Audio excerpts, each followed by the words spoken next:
In a dying roadside cafe, a 76-year-old widow stood alone, counting the days until the bank would take the last piece of a deceased husband's legacy. Then a massive Hell's Angel walked through her door, trembling, grief-stricken, with a hospital wristband still attached to his wrist. When police arrived and treated him like a criminal, this fragile woman did something that defied all logic. She stepped between armed officers and the biker, risking everything to defend a stranger she didn't know. The town turned against her. Customers vanished. Hateful messages appeared on her door. She lost everything for doing what was right. But just before sunrise, a sound like thunder filled the valley. 300 motorcycles rolled down that highway. What happened next restored an entire town's faith in humanity. Before we dive in, tell us in comments where in the world you are watching from. Every morning at 5:47 a.m., Etta Mae Turner would unlock the front door of Turner's Rest Stop Cafe with the same brass key her husband had used for 32 years. At 76 years old, with arthritis turning her fingers into gnarled branches and a heart the doctors said was working overtime, she moved through her cafe like a ghost haunting her own memories. This place wasn't just a business. It was a last breathing piece of the life she and Harold had built together. But dreams don't pay property taxes, and memories don't cover the cost of keeping the lights on. The truth was, Turner's Rest Stop was dying.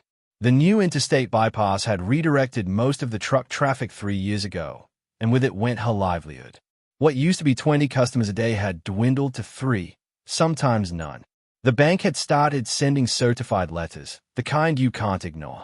Foreclosure was a word that appeared with increasing frequency, typed in cold, indifferent font that didn't care about 32 years of memories. Etta Mae had started skipping meals to keep costs down. Her garden out back, Harold's garden, had become her grocery store. Some mornings, she'd stand among those plants with dirt under her fingernails, talking to Harold like he was still there, asking him how to hold on to this last piece of him when everything else was slipping away. But Etta Mae Turner was not a quitter. Even broken and tired and afraid, she showed up every morning at 5:47 a.m. to unlock that door. This particular morning felt no different. The sun painted the sky in shades of pink and orange. The highway stretched empty in both directions. She had no way of knowing that by sunset, her life would be completely transformed. She couldn't have imagined that within 24 hours, her empty parking lot would be filled with 300 roaring motorcycles. But today, something happened that would change everything. The rumble of the motorcycle shattered the morning silence like thunder rolling across a clear sky. Etta Mae looked up from wiping down the counter just as a massive figure filled her doorway, 6'3" of worn leather, road dust, and the kind of presence that makes a room feel smaller. Reed Lawson looked exactly like what he was, a Hell's Angel who'd spent too many nights on highways that led nowhere good. His beard was thick and unkempt. His leather vest bore patches that told stories most people didn't want to hear, and his boots left dirt trails across Etta's freshly mopped floor. The two truckers sitting in the corner booth went quiet. One of them slowly reached for his phone. But Etta Mae had been reading people for 32 years behind that counter, and what she saw wasn't danger. It was devastation. Coffee? Reed's voice came out rough, like gravel scraped across concrete. And maybe just a quiet place to sit for a minute. His hands trembled as he reached for his wallet. That's when Etta noticed the hospital wristband peeking out from beneath his leather sleeve, still attached, the kind they give you in the ER. And there was something else, something in his eyes that she recognized because she'd seen it in her own mirror every day since Harold died. Grief. The kind that sits in your chest like a stone and makes it hard to breathe. Sit anywhere you'd like, sweetheart, Etta said softly. And the word sweetheart made this mountain of a man's eyes go glassy for just a second. Reed took the corner booth, the one farthest from the door, and folded himself into it like he was trying to disappear. His shoulders hunched forward. His tattooed hands wrapped around the coffee mug Etta brought him like it was an anchor keeping him from drowning. The two truckers exchanged glances, whispered something. One of them stood up, dropped a $10 bill on the table without waiting for change, and both of them headed for the door. Etta watched through the window as they stood by their rig, one of them on his phone, gesturing back toward the cafe, his face tight with concern. Or was it fear? She looked back at Reed. He sat motionless, staring into his coffee cup like it held answers to questions he was afraid to ask. His jaw clenched and unclenched. His breathing was deliberate, controlled, like a man trying to hold himself together with nothing but willpower. Something about this man wasn't what people thought. And Etta Mae Turner, who'd spent a lifetime learning when to mind her own business and when to step in, felt something stir in her chest, a recognition, a kinship, a quiet voice that said, "This one needs help." She just didn't know yet that helping him would change everything. 15 minutes later, 2 patrol cars pulled into the gravel lot with their lights flashing, but no sirens, the kind of arrival that says we don't want to cause a scene, but we're ready for one. Officers Brennan and Mills stepped out with that particular swagger that comes from wearing a badge in a small town where nothing ever happens. Brennan was the older one, thick around the middle with a mustache that belonged in a different decade. Mills was younger, eager, the type who watched too many cop shows and thought every call was a chance to be a hero. "Sir, we need you to step outside." Brennan's voice carried through the cafe's screen door, sharp and authoritative. "Now." Reed looked up from his coffee, and Etta saw his entire body go rigid. Not aggressive, afraid. The kind of fear that comes from knowing exactly how this story could end. He stood slowly, hands visible, palms open. "Officers, I'm not causing any trouble. Just having coffee. Outside. Now." Mills had his hand resting on his holster, not gripping it, but the message was clear. Reed walked out with his hands slightly raised, and Etta Mae felt her stomach twist. Through the window, she watched as both officers positioned themselves in that aggressive stance they teach at the academy, feet planted wide, weight forward, ready for conflict. "We got a call about a biker matching your description," Brennan said, pulling out a folded paper from his pocket. "Bulletin came through this morning. Hell's Angel colors, large build, seen leaving a disturbance 2 counties over." "That wasn't me." Reed's voice was steady but strained. "I've been riding for 2 days straight. I just came from," his voice cracked, "I just came from saying goodbye to my daughter." Mills stepped closer, invading Reed's space.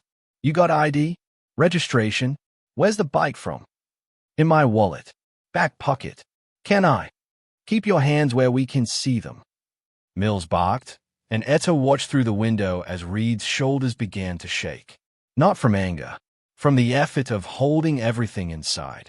"Officers, please." Reed's voice broke completely now. "My daughter died 3 days ago. Leukemia. She was 9 years old. I just needed to get away from the hospital, from the—" He couldn't finish. His massive frame started to crumble, this mountain of a man folding in on himself as tears carved tracks through the road dust on his face. But Mills wasn't listening. "Sir, I need you to turn around and place your hands on the vehicle." That's when Etta Mae Turner pushed open the screen door.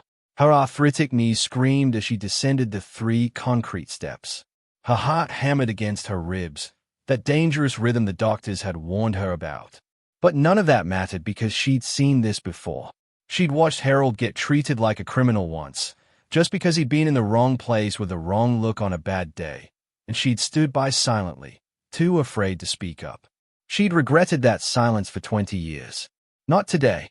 She walked straight across that parking lot, all 5'2", 98 pounds of her, and stepped directly between Officer Mills and Reed Lawson. She lifted her palms toward the officers, her weathered hands trembling but steady in their purpose. "That's enough," she said quietly. The parking lot went silent except for the ticking of the cooling patrol car engines and Reed's ragged breathing behind her. Officer Brennan's eyebrows shot up. "You need to step aside. This is police business." "This is my business," Etta Mae said, her voice stronger now. "This is my cafe, my parking lot, and this man is my customer. He hasn't done anything except grieve, and if you can't see that, then your training failed you." Mills actually laughed, a sharp, disbelieving sound. "Lady, do you have any idea what you're doing? Obstructing an investigation is." "He just lost his daughter," Etta's voice cut through like a blade. "His 9-year-old daughter. He came here for coffee and peace, not to be treated like a criminal because he's wearing leather and riding a motorcycle." She turned slightly, just enough to look at Reed. His face was wet with tears, his eyes red and hollow. Then she looked back at the officers, and something in her gaze, something forged from loss and loneliness and 32 years of watching the world from behind a counter, made both men take an involuntary step back. "So here's what's going to happen," Etta Mae said. "You're going to check your bulletin. You're going to see that this man isn't whoever you're looking for. And then you're going to leave him alone to finish his coffee in peace." This single decision would turn the entire town upside down. Officer Brennan stared at Etta Mae for a long moment, his jaw working like he was chewing on words he couldn't quite spit out. Finally, he pulled out his radio, called in Reed's license plate, and waited. The silence stretched thin and uncomfortable across the parking lot. 3 minutes later, the radio crackled back. "Different bike. Different state. Wrong man." Millsy's face flushed red, but neither officer apologized. Instead, Brennan pointed a thick finger at Etta. "You're making a mistake. Defending people like that. It'll come back on you." "I'll take my chances," Etta said. Reed turned to her as the patrol cars pulled away, his eyes still wet, his voice barely above a whisper. "Thank you. You didn't have to do that." "Yes, I did," Etta said simply. Then she watched as he climbed onto his motorcycle and disappeared down the highway, leaving nothing but dust and the smell of exhaust. She thought that would be the end of it. By 3 o'clock that afternoon, she knew she was wrong.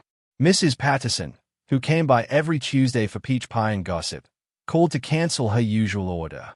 No explanation, just a cold "I don't think that'll work anymore," Etta, before hanging up. Then the Hendersons, who'd been coming to Turner's rest stop for Sunday breakfast for 15 years, left a voicemail saying they'd found a new place closer to home. By evening, Etta understood. Word had spread through town like wildfire. She defended a Hell's Angel, stood up to police for one of those bikers. In a town of 1,200 people where everyone knew everyone and nothing stayed secret, Etta Mae Turner had become something dangerous, someone who chose the wrong side. The next morning, she found it, spray-painted across her front door in dripping red letters. "Biker lover, not welcome here." Someone had also slashed 2 of her tires and left a crumpled note wedged in the door handle that read simply, "Get out." Etta stood there in the early morning light, staring at the vandalism, and felt something crack inside her chest. Not her heart, that had already been broken when Harold died. This was something else. The last fragile hope that people were fundamentally good, that kindness mattered, that doing the right thing wouldn't leave you completely alone.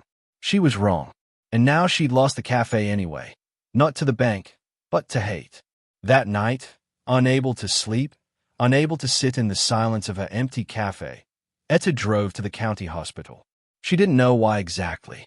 Maybe because Reed had been wearing that hospital wristband. Maybe because she needed to understand what she'd really defended that day. She found him in the parking lot behind the emergency wing, asleep on his motorcycle, his head resting on the handlebars, his leather jacket pulled tight against the cold. A night nurse was coming off shift. "You know him?" she asked Etta quietly. "Not really," Etta admitted. The nurse looked at Reed with something like reverence. "He's been here 5 days straight. Won't leave. His son's up on the 4th floor, leukemia, stage 4. 8 years old. The boy keeps asking for his dad, and that man hasn't left the parking lot except to sit by the bedside when visiting hours allow." She paused. "He sleeps on that bike because he can't afford a hotel. Spent every dollar he had on treatments that didn't work." Etta Mae felt the air leave her lungs. "They've got maybe a week left together," the nurse added softly. "Maybe less." Etta looked at Reed, this massive, terrifying man who the town had decided was a threat, and saw only a father breaking apart one breath at a time, refusing to leave his dying son even for comfort, even for rest. And she understood then what she'd really done in that parking lot. She hadn't just defended a stranger. She'd stood between cruelty and a father's last days with his child. The town could hate her for it, but she'd do it again without hesitation. Etta Mae woke at 4:30 a.m., same as always, though she hadn't really slept. Her hands moved through the familiar motions: flour, butter, buttermilk, making biscuits that probably no one would eat. The red paint was still on her door. She hadn't had the strength to scrub it off yet. At 5:15, She heard it, a low rumble in the distance, deep and rhythmic, like thunder rolling across the valley. She glanced out the window. Clear skies. No storm coming. But the rumble grew louder and louder. Etta stepped outside, wiping flour from her hands, and that's when she saw the first headlight crest the hill. Then another. Then 10 more. Then so many she stopped counting. The sound was deafening now, not thunder, but engines. Dozens of them. Hundreds. A river of motorcycles flowing down the 2-lane highway toward her cafe, their headlights cutting through the pre-dawn darkness like stars falling to earth. Etta's heart hammered. Her first instinct was fear, raw and primal, because 300 motorcycles descending on your empty parking lot at sunrise doesn't feel like rescue. It feels like reckoning. The lead bike pulled into her gravel lot, and the rider killed the engine. Then the next bike. Then the next. One by one, 300 motorcycles filled every inch of her parking lot, spilling out onto the shoulder of the highway, lining up in perfect rows like soldiers reporting for duty. And there, at the very front, removing his helmet with hands that no longer trembled, stood Reed Lawson. But he wasn't alone. Surrounding him were men and women in leather vests bearing patches from chapters Etta had never heard of, names from 3 states away, from cities she'd never visited. Hell's Angels, yes, but also Iron Warriors, Desert Riders, Rolling Thunder. Different clubs, different territories, different allegiances, all standing together. Reed walked toward her slowly, and the crowd parted for him like water. When he reached the steps where Etta stood frozen, he stopped and looked at her with eyes that were clearer now, less haunted, but infinitely more intense. His voice carried across the silent lot. 3 days ago, you stood between me and 2 officers who saw a criminal instead of a father. You didn't know me. You didn't owe me anything. But you saw me as human when the rest of this town saw me as trash. Etta's throat tightened. She couldn't speak. Reed gestured to the sea of bikers behind him. I told my brothers and sisters what you did. Told them about a 76-year-old woman with nothing to gain and everything to lose who decided that doing right mattered more than staying safe. His voice cracked slightly. We heard what this town did to you because of it. A woman stepped forward from the crowd, tall, with silver hair braided down her back and a leather vest that read Road Captain. She held a clipboard. We also heard you're about to lose this place. That the bank's been circling. That customers disappeared overnight. Etta finally found a voice, thin and shaking. I don't understand. Why are you all here? Reed smiled. A real smile this time, warm and genuine. Because an old woman saved me when no one else would. And in our world, that means something. That means everything. Another biker, an older man with a gray beard down to his chest, stepped forward. We take care of our own. And as of 3 days ago, you became one of ours. The sun was just beginning to break over the horizon, painting the sky in shades of gold and pink, and Etta Mae Turner stood on her cafe steps staring at 300 bikers who'd ridden through the night because she'd done one kind thing for a grieving father. She didn't know yet what they were planning. She didn't understand the scale of what was about to happen. But for the first time since Harold died, standing in front of that army of leather and steel and unexpected grace, Etta Mae Turner didn't feel alone. With your permission, Reed said quietly, we'd like to come inside. Etta nodded, still unable to fully process what was happening, and watched as 300 bikers filed into and around her cafe with a reverence she'd never seen before.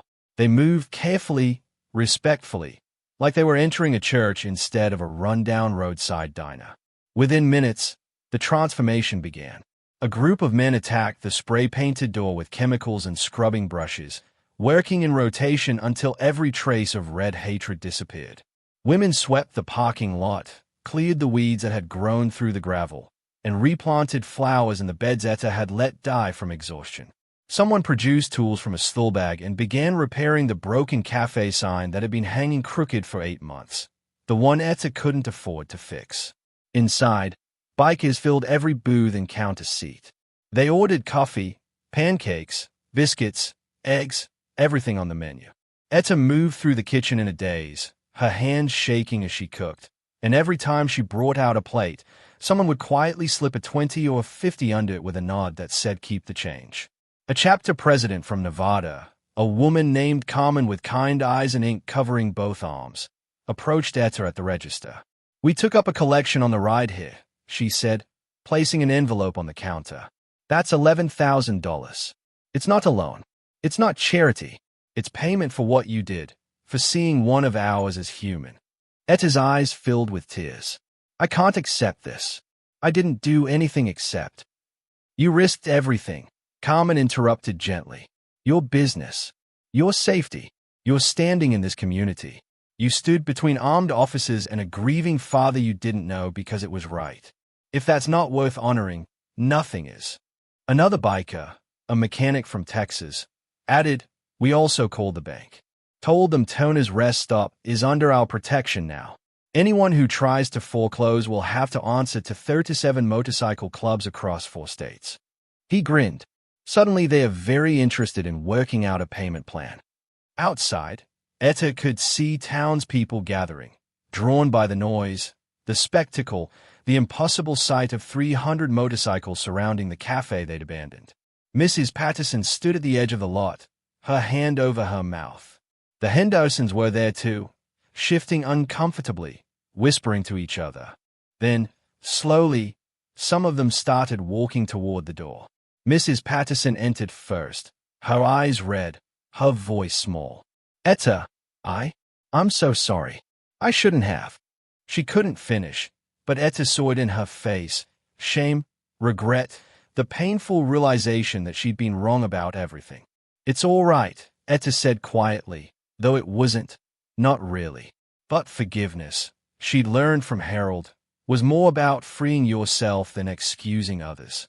More locals trickled in throughout the morning, some apologizing, others just quietly ordering coffee and sitting in the booze they'd abandoned, trying to reconcile the bikers they'd been taught to fear with the people cleaning windows and laughing and treating Etta Mae like royalty. By noon, Officers Brennan and Mills appeared in the doorway. They didn't enter at first, just stood there, looking at Reed sitting peacefully at the counter, at the cafe bustling with life and laughter, at Etta Mae moving through the chaos with something that almost looked like joy on her weathered face.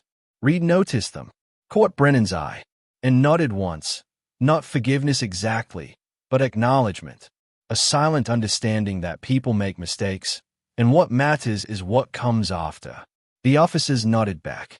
No words, no apologies spoken aloud, but something passed between them that felt like the beginning of change. For the first time in 3 years, Turner's Rest Stop Cafe was truly alive. Before the sun set that day, Reed approached Etta one final time. In his hands was a leather vest, smaller than the ones the bikers wore, custom-made, with careful stitching across the back that read, "Friend of the Angels, protected." "This isn't just decoration," Reed said as he placed it in her trembling hands. "This means something in our world. It means your family. It means no one touches you, no one threatens you, and no one stands alone against you without answering to all of us." Etta ran her fingers over the leather, feeling the weight of it, not just the physical weight, but what it represented. Belonging, protection, a family she'd never expected. Then Reed reached into his pocket and pulled out a folded piece of paper. "My son wanted you to have this. He wrote it 2 days before." His voice failed him. He couldn't say the words. "Just read it." Etta unfolded the paper with shaking hands. The handwriting was a child's, uneven, earnest, beautiful in its imperfection.